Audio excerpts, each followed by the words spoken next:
Hello बच्चों, नमस्कार। मैं हूं नारायण पटेल। आपके अपने चैनल पर आज हम बात करेंगे विद्या ज्ञान प्रवेश परीक्षा 2024-25 में जीके से पूछे जाने वाले प्रश्न मैं वन बाय वन लूंगा। और आज का जो हमारा टॉपिक है सजीव जगत, जिससे हम 52 प्रश्न लाए हैं और विगत 10 वर्षों के प्रश्नों का भी इसमें समावेश है। तो आइए फटाफट शुरू कर लेते हैं। देखिए, सबसे पहला प्रश्न है, निम्न में कौन सा पदार्थ सजीव है, यानी जिसमें जीवन पाया जाता है? रेडियो, पंखा, घोंघा या फिर मोटर? तो सभी को मालूम है घोंघा जो है ये जलीय जंतु जो कि सजीव है, बाकी सभी निर्जीव हैं। अगला प्रश्न है, पौधे श्वसन में कौन सी गैस ग्रहण करते हैं?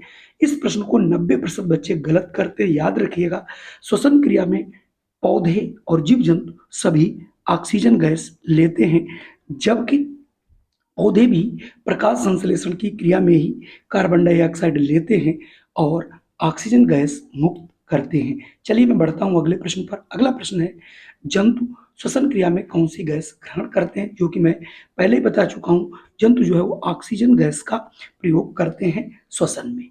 अगला प्रश्न आपके सामने है, प्रकाश संश्लेषण में कौन सी गैस निकलती है? यानी प्रकाश संश्लेषण में कार्बन डाइऑक्साइड गैस लेते हैं और ऑक्सीजन गैस ये छोड़ते हैं। ठीक है, तो आपको यहाँ पर कौन सी गैस छोड़ने के लिए आपको यहाँ पर ऑक्सीजन गैस पे टिक कर देना रहेगा। चलिए बढ़ता हूँ अगले प्रश्न पर। अगला प्रश्न है, पौधे प्रकाश संश्लेषण में कौन सी गैस ग्रहण करते हैं? तो प्रकाश संश्लेषण में मैं पहले बता चुका हूँ, ये कार्बन डाइऑक्साइड गैस को ग्रहण करते हैं। किस जंतु की त्वचा सूखी होती है?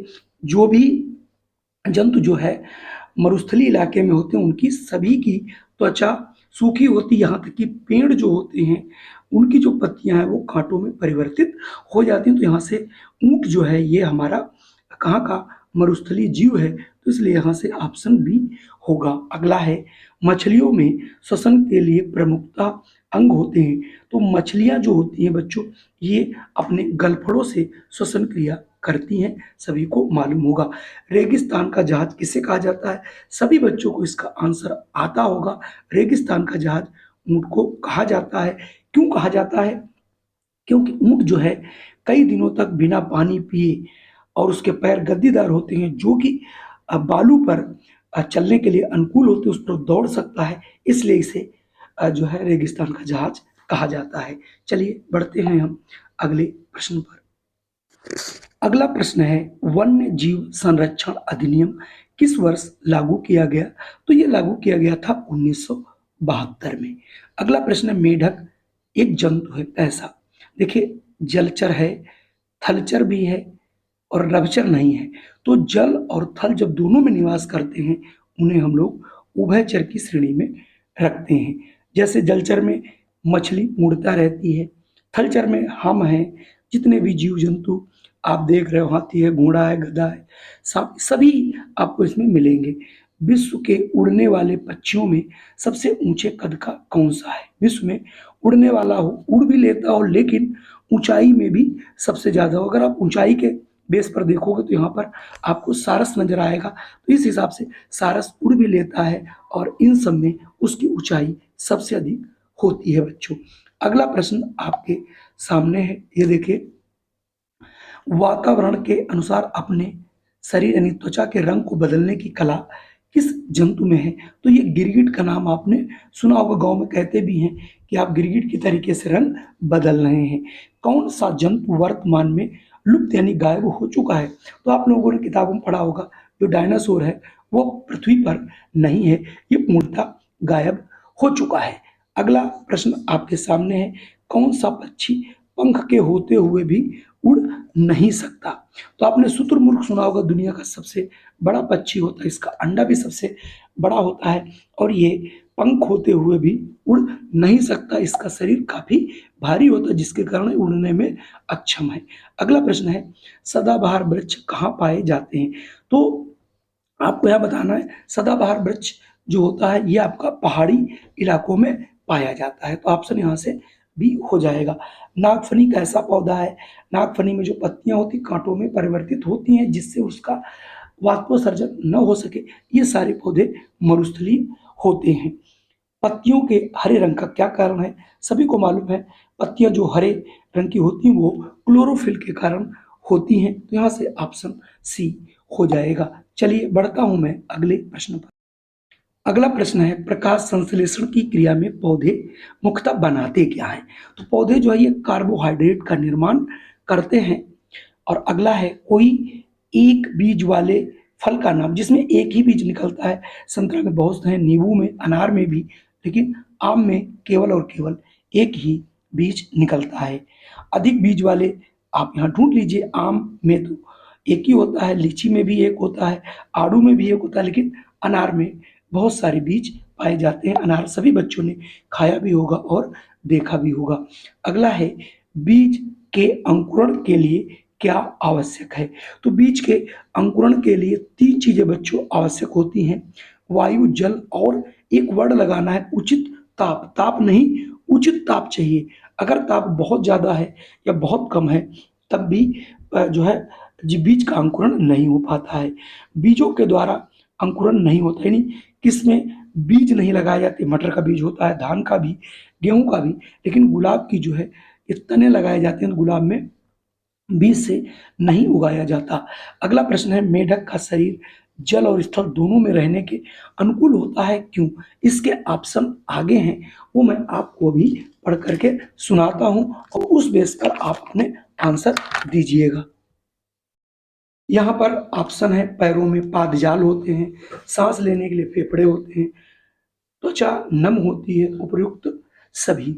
चूंकि ये सभी जगह रह लेता है तो इसके लिए ये सभी चीजें होती हैं। पादजाल पाया ही जाता है, सांस लेने के लिए इसके फेफड़े भी होते हैं और त्वचा इसकी नम होती है। किसी जंतु का शरीर कांटे या सल्कों से ढका है, त्वचा एकदम शुष्क है, यह जंतु कहाँ के लिए अनुकूलित है? ये प्रश्न का उत्तर मैं पहले बता चुका हूँ, ये जो है मरुस्थल के लिए अनुकूलित रहता है। अगला प्रश्न है, मूलांकुर से क्या बनता है? मूल अंकुर, जैसा कि नाम है, मूल माने जड़ होता है, तो मूलांकुर से क्या बनता है? सदैव बच्चों जड़ बनती है, तो आपको इसको याद रखना है। मूल माने जड़ भी होता है, तो मूलांकुर से सदैव आपकी जड़ बनती है। बीज के बाहरी आवरण को क्या कहते हैं? तो जो बीज के बाहर एक आवरण लगा रहता है उसको हम लोग क्या कहते हैं? उसको बीज चोल। चोल माने नहीं कहते किसका चोला पहने हो, ठीक। प्रांकुर से क्या बनता है? तो अगर मूलांकुर से जड़, तो प्रांकुर से सदैव तना बनता है, तो यहाँ से ऑप्शन बी हो जाएगा। अब मैं बढ़ता हूँ अगले प्रश्न पर। बीज पत्रों को खोलने पर किसकी संरचना दिखाई पड़ती है? तो जब हम बीजों को खोलते हैं तो उसमें भ्रूण की संरचना दिखाई पड़ती है। बढ़ता हूं मैं अगले प्रश्न पर। अगला प्रश्न है, बीज से नन्हे पौधे का बनना क्या कहलाता है? जो बीज है, बीज से जब बहुत छोटा पौधा बनता है उस चीज को हम लोग साइंस की भाषा में क्या कहते हैं? तो उसे अंकुरण कहते हैं। अंकुरण यानी ऑप्शन बी। वह जंतु जो केवल शाकाहारी है, सभी जानते हैं, शेर है, चीता है, भालू, ये सब मांसाहारी है।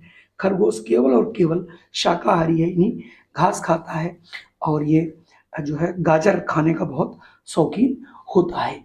अगला प्रश्न आपके सामने, मांसाहारी जंतु सभी को मालूम है, खरगोश है, बकरी है, गाय, ये सब जो है शाकाहारी है। शेर जो है हमारा वो मांसाहारी है। तो यहाँ से ऑप्शन सी वाला आप लोग सभी लोग लगाए होंगे, और ये तो बहुत अच्छे और सरल प्रश्न हैं। बढ़ता हूं मैं अगले प्रश्न। अगला प्रश्न है, निम्न में से कौन सा जंतु स्तनधारी है?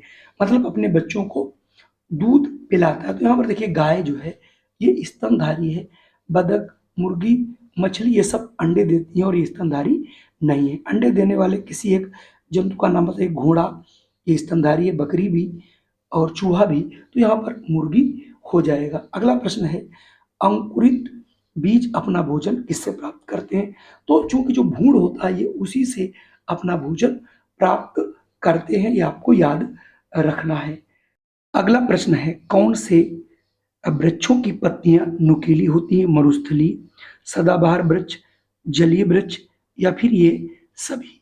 तो यहाँ पर इसका आंसर आ जाएगा सदाबहार। मैं आपको बता दूं, सदाबहार वृक्ष जो होते हैं ये सभी आपको नुकीलियाँ इसलिए इसमें बनती क्योंकि पहाड़ी क्षेत्रों में पाए जाते हैं, पहाड़ पे बर्फ पड़ती है और अगर चौड़े पत्ते होंगे, नुकीलियाँ नहीं होंगी तो इन पर बर्फ जम जाएगी और पत्तियाँ नष्ट हो जाएंगी, इसलिए ये प्रकृति के अनुसार अनुकूलित हैं। अगला है किसी एक कीटभक्षी पौधे का नाम बताइए। तो कीटभक्षी पौधे 4-5 होते हैं, उनको आप लोग जरूर पढ़ लीजिएगा। इनमें से एक प्रश्न हर बार पूछ लिया जाता है। तो वीनस फ्लाई ट्रैप ये जो है आपका कीटभक्षी पौधा है, अमरबेल, कुकुरमुत्ता और इनमें से कोई नहीं, यानी ये तीनों ऑप्शन इनमें से कोई नहीं, लेकिन वीनस फ्लाई ट्रैप जो है ये आपका कीटभक्षी पौधा है। कीटभक्षी क्यों बनते हैं? क्योंकि इनमें नाइट्रोजन की कमी होती है, इसलिए दलदली भूमि में उगते हैं और अपने नाइट्रोजन को पूरा करने के लिए कीटों का भक्षण करते हैं। अगला प्रश्न है पेड़ पौधे अपना भोजन स्वयं बना लेते हैं, इसलिए उन्हें क्या कहा जाता है? जो अपना भोजन स्वयं बनाते हैं उन्हें स्वपोषी बोला जाता है। क्लियर हो गया होगा, आप सभी को मालूम भी होगा। वह जंतु जो अपने भोजन के लिए पेड़ पौधे या अन्य जंतुओं पर निर्भर रहते हैं, जैसे कि हम सभी, तो उनको बोलते हैं परपोषी। Option B. पेड़ पौधों में श्वसन हेतु पत्तियों की निचली सतह पर छोटे छोटे छिद्र होते हैं। इन छोटे छिद्रों को क्या कहा जाता है? इनको बोलते हैं पर्णरंध्र। पर्ण माने पत्ता और रंध्र माने जो है छिद्र, यानी पत्तों पर जो छिद्र होते हैं। अगला प्रश्न वेरी मोस्ट इंपॉर्टेंट है, कैस्कोग्राफ यंत्र की खोज किसने की थी? तो जो कैस्कोग्राफ है इसकी खोज जगदीश चंद्र बसु ने किया है, जो कि पेड़ पौधों की वृद्धि से संबंधित है। अगला प्रश्न वेरी वेरी मोस्ट इंपॉर्टेंट है, C2 दो ट्रे में थोड़ी गीली रुई रखती है तथा इनमें कुछ बीज रखती है। वह एक ट्रे को जूते के डिब्बे में रखती है जिसमें ऊपर कुछ छेद तथा दूसरे को खिड़की के पास रखती है। वह दोनों ट्रे में पानी छिड़कती है तथा निरीक्षण को नोट करती है।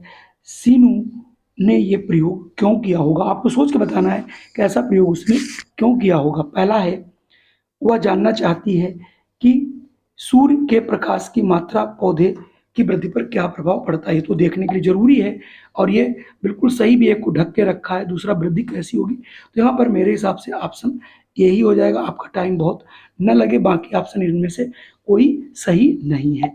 अगला प्रश्न भी आपके लिए वेरी मोस्ट इंपॉर्टेंट है, कमला पत्ता गोभी, गाजर और पालक खा रही, वह पौधे के किस भाग को खा रही है? देखिए पत्ता गोभी, पालक तो पत्तियां हैं, गाजर आपकी जड़ है, तो जिसमें जड़ और पत्ती हो वो आप बहुत आसानी से पता कर सकते हो। ऑप्शन ए वाला है जिसमें जड़ और पत्ती दोनों है। दूध से दही जमना क्या है? तो जो दूध से दही जमता है ये उसमें जीवाणु के कारण बनता है, ठीक है। उसमें छोटे छोटे जीवाणु बनते हैं जिससे दूध से दही बन जाता है और ये एक रासायनिक प्रक्रिया है।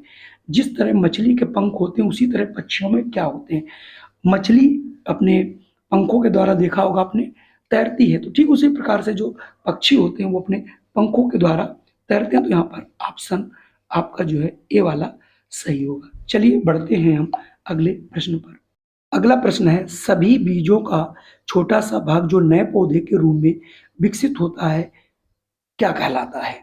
तो जो छोटा सा भाग होता है उसमें उसको कहते क्या? उसको बोलते हैं बीजांड, ठीक है। तो यहाँ से ऑप्शन ए हो जाएगा। अगला है, हरे पौधे जो अपना भोजन स्वयं बनाते हैं क्या कहलाता है? अभी पहले भी इस प्रश्न का आंसर आ चुका है, स्वपोषी। चूंकि पूछे गए प्रश्न है इसलिए बार बार आपको मिलेंगे।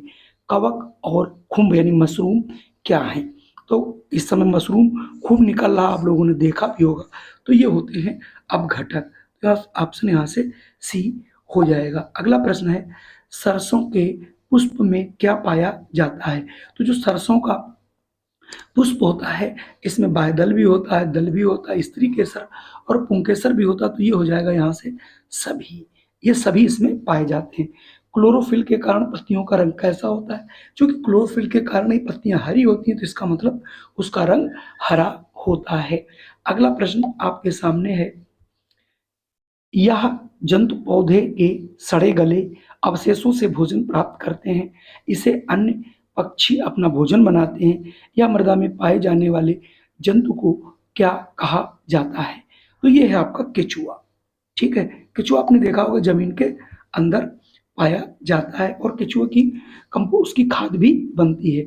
निम्नलिखित में से कौन सा घटक प्रकाश संश्लेषण के आवश्यक है? यानी प्रकाश संश्लेषण के लिए कौन कौन सी चीजें जरूरी हैं वो आपको यहाँ पर चूज करके बतानी है। जल, कार्बन डाइऑक्साइड, सूर्य का प्रकाश, ये सभी। तो इन सभी चीजों की जरूरत पड़ती है किस प्रकाश संश्लेषण में। अगला प्रश्न है, किस जंतु में अनुकूलन के लिए कितना समय लगता है? किसी जंतु में अनुकूलित होने मतलब कितना समय लग सकता है? तो इसमें अनुकूलित होने के लिए कम से कम उसमें आपको 1 वर्ष का समय लगता है, जिससे वो उस परिवेश में रहने लायक हो सके। तो कुल मिला के आज के 52 प्रश्न थे। 100% ये प्रश्न आपको पसंद आए होंगे, इसलिए आप वीडियो को कर दीजिए लाइक, अपने इष्ट मित्रों को कर दीजिए शेयर, और यदि चैनल पे पहली बार हो तो इसे आप सब्सक्राइब कर लीजिएगा। इस प्रकार की वीडियो आपको डेली मिलती रहेंगी। यही नहीं, आपको इस चैनल के माध्यम से विद्या ज्ञान प्रवेश परीक्षा की 400 से अधिक वीडियो मिलने वाली हैं। 300 तो अभी पड़ी हुई, 100 वीडियो भी और आने वाली हैं। जय हिंद, वंदे मातरम। फिर मिलता हूँ एक नई वीडियो में।